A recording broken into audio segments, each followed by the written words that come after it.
سوال ہے کیا جانور بھی جنت میں جائیں گے؟ ویسے تو جو جنت ہے وہ ابن آدم کے لیے ہے، آدم علیہ السلام کی اولاد کے لیے بنائی گئی ہے، حتیٰ کہ جو جنات ہیں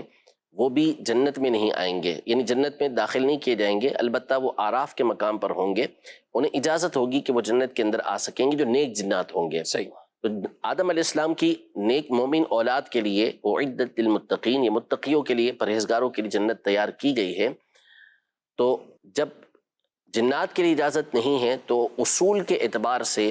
جو جانور ہیں ان کے لیے بھی یہ جنت بنائی نہیں گئی، جنت انسانوں کے لیے بنائی گئی ہے۔ اب رہا یہ کہ چند جانور ہیں جن کا تذکرہ مفسرین نے اپنی اپنی کتابوں کے اندر ذکر کیا ہے کہ فلاں فلاں جانور جو ہے ان کو اللہ تبارک و تعالیٰ یہ سعادت دے گا کہ انسانی صورتوں کے اندر جنت کے اندر داخل ہوں گے۔ جیسے بعض نے یونس علیہ السلام کی مچھلی کے بارے میں لکھا، بعض نے حضرت صالح علیہ السلام کی صالح علیہ السلام کی اونٹنی کے لیے لکھا، اور اصحاب کہف کے کتے کے لیے لکھا کہ وہ بلعم بن باورہ کی صورت کے اندر جنت کے اندر جائے گا۔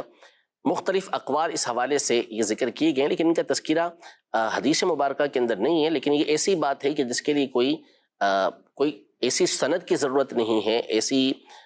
روایت کی ضرورت نہیں ہے کہ جس کے اوپر جو ہے وہ حدیث کا کوئی دار و مدار ہوتا ہے، جس طرح کی سند وہاں پہ درکار ہوتی ہے ویسی یہاں پہ درکار نہیں ہے، کیونکہ ایک فضیلت کی بات ہے، نہ اس کا احکام سے کوئی تعلق ہے نہ اس کا کوئی عقائد سے تعلق ہے۔ تو اگر یہ فضیلت اللہ پاک عطا فرما دیتا ہے تو ٹھیک ہے، جیسا کہ تنا تھا جس سے نبی پاک صلی اللہ تعالیٰ علیہ وآلہ وسلم ٹیک لگا کر خطبہ دیا کرتے تھے، جب ممبر بنا دیا گیا تو نبی پاک صلی اللہ علیہ وسلم جب اس ممبر پر آ کے بیٹھے تو وہ تنا اس میں سے رونے کی آواز آنے لگی۔ یہ صحیح حدیثوں کے اندر، بخاری مسلم کے اندر اور دیگر کتابوں کے اندر موجود ہے۔ تو اس میں سے جب رونے کی آواز آنے لگی تو نبی پاک صلی اللہ تعالیٰ علیہ وسلم اس کے پاس آئے، اس کو اپنے سینے سے لگایا اور اس کی فریاد سنی تو وہ رو رہا تھا۔ تو نبی پاک صلی اللہ علیہ وسلم نے فرمایا کہ اگر تو چاہے تو ہم تجھے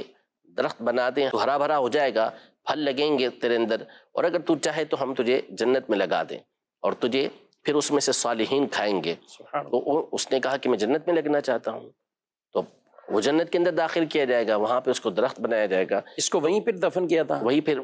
محراب ممبر کے نیچے اسے دفن کر دیا گیا تھا۔ لیکن اب اس سے یہ بات ثابت ہو گئی